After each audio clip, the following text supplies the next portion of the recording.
It was a reliable source who told me that within these properties existed what no one thought existed: a crumpled-horn snorkack.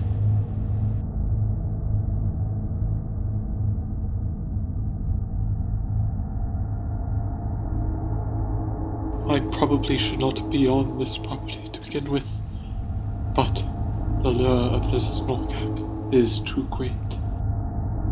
The first challenge was the guard dog. My sources had told me its name, which I used to befriend the dog.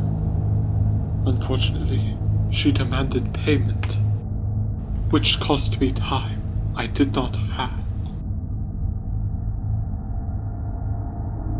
After much time spent befriending the dog, I was free to begin my search. It did not take me long to find the snorkack. I had expected it to hide. I worried that perhaps it was an aggressive variety. They had, after all, been known to be somewhat violent creatures. As it walked right by me, my life flashed before my eyes. But it did not attack. It did not seem to care I was there. I began to become concerned. Pieces of fact began to add up in my head. Something about this snorkack was off.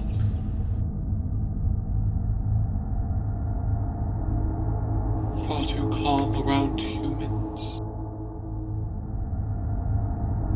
Far too comfortable around the guard dog.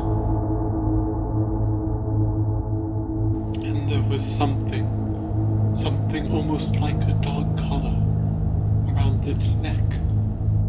I began to suspect that perhaps this creature was not all that it appeared, that perhaps it was not a wild, crumpled-horn snorkack,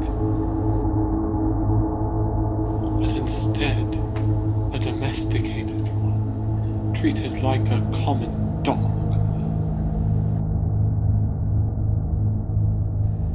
The property does seem to be owned by those who would own such creatures.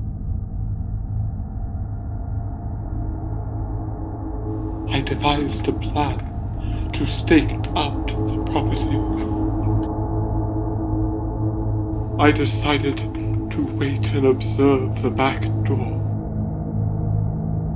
Surely, if it were domesticated, someone would let it in. I crouched down and waited.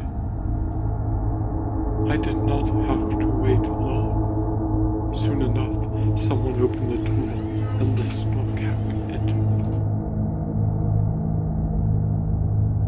I decided I must leave the property at once, before I was discovered.